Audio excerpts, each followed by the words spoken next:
Hello दोस्तों, नमस्ते, नमस्कार, प्रणाम।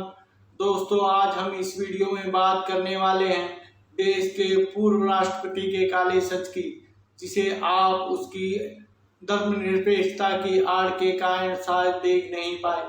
दोस्तों, आपसे हाथ जोड़कर विनती है, अगर आप इस जिहादी अब्दुल कलाम की सच्चाई देख और सुन और जान सकते हैं तभी इसी वीडियो को देखें। अगर आप देख, सुन और जांच नहीं सकते तो मेरी इस वीडियो से आप चले जाएं, क्योंकि मैं सिर्फ हिंदू और हिंदुत्व की बात करता हूं और जिन्हें सेकुलर का कीड़ा काट गया है वह मेरी आवाज़ समझ नहीं पाएंगे। खैर, अब बात करते हैं देश के पूर्व राष्ट्रपति एपीजे अब्दुल कलाम की। एपीजे अब्दुल कलाम ने अपने सेकुलर होने का ढिंढोरा जब पीटा जब उन्हें राष्ट्रपति बना दिया गया। देश ने उन्हें भारत रत्न, पद्मश्री, पद्म भूषण जैसे उच्च सम्मानों से सम्मानित किया और इसी कारण वह भारत की जान बन गए। दोस्तों, आपको याद होगा 11 जुलाई 2011 को गुजरात से हिंदू यात्रियों का एक दल बस द्वारा अमरनाथ यात्रा पर निकला था। वहां इस बस पर अचानक, या यूं कहे हमारी और आपकी नज़रों में अचानक बल्कि सुनियोजित हमला कर दिया गया। हिंदू यात्रियों की हत्याएं कर दी गई, जबकि बस का ड्राइवर अबुल से गफूर बच निकला, जबकि हमला बस के सामने से किया गया था। यहाँ एक बार नोटिस कीजिए, जब भी कोई मुसलमान अपने धार्मिक स्थल मक्का मदीना जाता है तो उसे पूरी सुरक्षा और हिंदुओं के टैक्स से भरी सब्सिडी के साथ अपने पाप धोने के लिए भेजा जाता है। जबकि कोई हिंदू अपने धार्मिक स्थल अमरनाथ, बद्रीनाथ, केदारनाथ, वैष्णो देवी या किसी अन्य धार्मिक स्थल पर जाता है तो सुरक्षा और सब्सिडी को भट्टी में झोंक दिया जाता है। जबकि मक्का मदीना जाने वाले मुसलमान का पूरी तरह रजिस्ट्रेशन होता है। उसका नाम क्या है, उसका एड्रेस क्या है, उसकी शक्ल क्या है, उसका मोबाइल नंबर क्या है, ताकि मक्का मदीना जाने वाले मुसलमान को बकरे की तरह हलाल ना कर दिया जाए। जब देश के राष्ट्रपति एपीजे अब्दुल कलाम थे तब गुजरात से एक बस निकलकर अमरनाथ यात्रा के लिए पहुंची। तब इस जिहादी ने ना तो उस बस का रजिस्ट्रेशन किया, ना ही किसी रिकॉर्ड में यात्रियों के नाम थे और ना ही किसी प्रकार की बस को सुरक्षा दी गई। हिंदुओं के बेमौत मारे जाने के बाद इतने बड़े आतंकवादी हमले से बच निकलने वाले बस के ड्राइवर शेख सलीम गफूर को उस समय मीडिया और देश के हिंदू विरोधी राजनीतिज्ञों ने एक हीरो की तरह पेश किया और यहाँ तक कि उसे करोड़ों के इनाम दिए गए, यह कहते हुए कि वह कुछ हिंदुओं की जान को बचा ले आया। पर तब किसी ने सवाल नहीं उठाया कि कैसे वह बस बिना साइन बोर्ड में रजिस्ट्रेशन करवाए और बिना किसी सुरक्षा के अमरनाथ यात्रा पर जा रही थी। दोस्तों, हम सभी धर्मों के साथ एकता में रहने में यह भूल जाते हैं कि कौन हमें नुकसान पहुंचा रहा है और कैसे हम हिंदुओं पर हमला कर और हमले में शिकार लोगों को बचाकर वह अपने आप को बड़ी आसानी से सवालों के घेरे से निकाल लेता है। हम इतना क्यों नहीं समझ पाते हैं? इसी कारण शेख अबुल गफूर जैसे लोग हमला करके या करवा के धर्मनिरपेक्षता का बड़ा उदाहरण बन जाते हैं।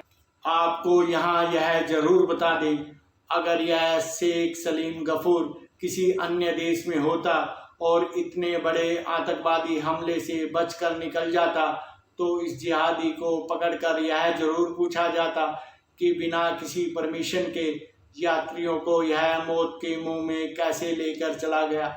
लेकिन यह तो धर्मनिरपेक्ष देश है, यहाँ पर किसी अल्पसंख्यक समुदाय या किसी अल्पसंख्यक जाति के लोगों को कुछ हो जाता है तो लोगों की लाइन लग जाती है उन्हें बचाने के लिए।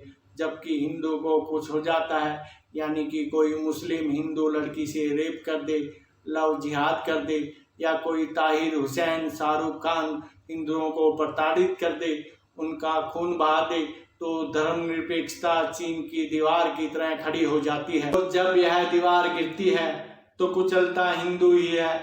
दोस्तों, अब बात करते हैं एपीजे अब्दुल कलाम के उल काले कारनामों की जो उसने धर्मनिरपेक्षता की आड़ में किए। एपीजे अब्दुल कलाम जब राष्ट्रपति थे तो उसने राष्ट्रपति भवन में एक सेल बनाया था जिसमें यह प्रावधान किया था कि देश में किसी मुसलमान पर अत्याचार होता है, चाहे वह मुसलमान आतंकवादी ही क्यों ना हो, वह राष्ट्रपति भवन में एक याचिका डाल सकता है। और उसे देखते थे एपीजे अब्दुल कलाम, यानी यह जिहादी हिंदू विरोधी ही था। अगर आपको मेरी इस बात में सच्चाई नहीं लगती है तो यह आप आरटीआई के माध्यम से पता कर सकते हैं। और यह सब एपीजे अब्दुल कलाम देश के हिंदुओं और भारत के लोगों से छुपकर किया करता था। हमारी इस पड़ताल की सच्चाई इसी बात से पता चलती है कि देश की संसद पर हमले का मुख्य आरोपी अफजल गुरु इसके सेल में शिकायत नहीं दर्ज कराना चाहता था, या फिर वह जानता था कि कुछ नहीं होने वाला, या फिर उसे नहीं पता था कि अब्दुल कलाम उसे बचा लेंगे। लेकिन जिहादी अब्दुल कलाम अपने भाई जिहादी को तड़पता नहीं देख पाया और उसने अफजल गुरु की माँ, उसकी बीवी और उस बच्चे को राष्ट्रपति भवन बुलाकर उसके परिवार के माध्यम से शिकायत अपने सेल में दर्ज करवाई। यही नहीं, आतंकवादी अफजल गुरु को देश के राष्ट्रपति से मिलने दिया गया। अगर आप जानते हो, देश के प्रधानमंत्री और राष्ट्रपति के प्रोटोकॉल में यह कहीं नहीं लिखा गया कि जो आतंकवादी 2 दिन के अंदर फांसी पर चढ़ने वाला हो वह किसी राष्ट्रपति और प्रधानमंत्री से मिले।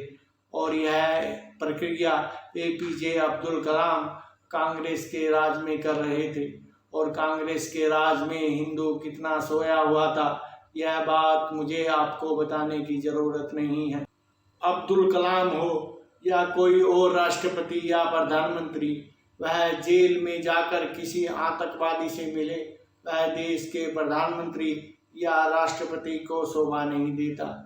पर अब्दुल कलाम जेल में जाकर अफजल गुरु से मिले और उन्होंने अपने ही मंत्रालय में जो याचिका भेजी गई थी, अपने रिटायरमेंट तक यानी 2 साल तक उसे अपने मंत्रालय से अपने तक पहुंचने ही नहीं दिया, क्योंकि वह अफजल गुरु की फांसी टालना चाहते थे। यानी अल्लाह का नेक बंदा बन देश के आतंकवादियों को बचाना चाहता था, उनका खुदा बनना चाहता था। और ये हिंदू है ना, कभी संविधान की आड़ में, कभी धर्मनिरपेक्षता की आड़ में मुस्लिमों को शक्तिशाली बनाने की मुहिम को समझना ही नहीं चाहते थे। पर कहते हैं ना, यहाँ के कर्मों का फल यहीं पर मिलता है। देश का पूर्व राष्ट्रपति जब अमेरिका गया तो वहाँ के हवाई अड्डे पर उसके पूरे कपड़े उतार यानी पूरा नंगा कर उसकी तलाशी ली गई। और जब यह बात देश की महान जोड़ी मनमोहन और सोनिया को पता चली तो वह मुस्लिम के दर्द को देख नहीं सके। अब आपको सोनिया का इतिहास बताने की जरूरत नहीं। जब सोनिया और मनमोहन से मुसलमान का दर्द सहन नहीं हुआ तो उन्होंने अमेरिकी सरकार से इस पर आपत्ति जताई।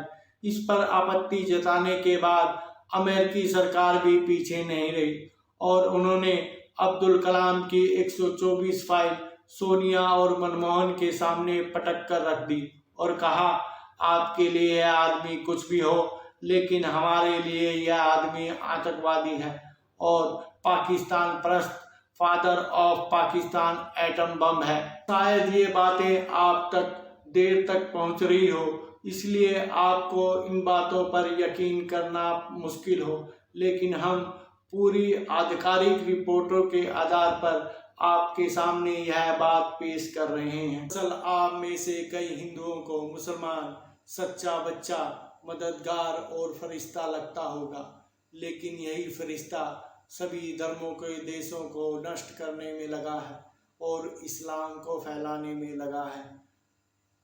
जागो हिंदू जागो का नारा शायद आपको चुभने लगा हो, लेकिन अगर हिंदू नहीं जागा तो उसे कई दशकों तक गुलाम बनने के लिए तैयार रहना चाहिए।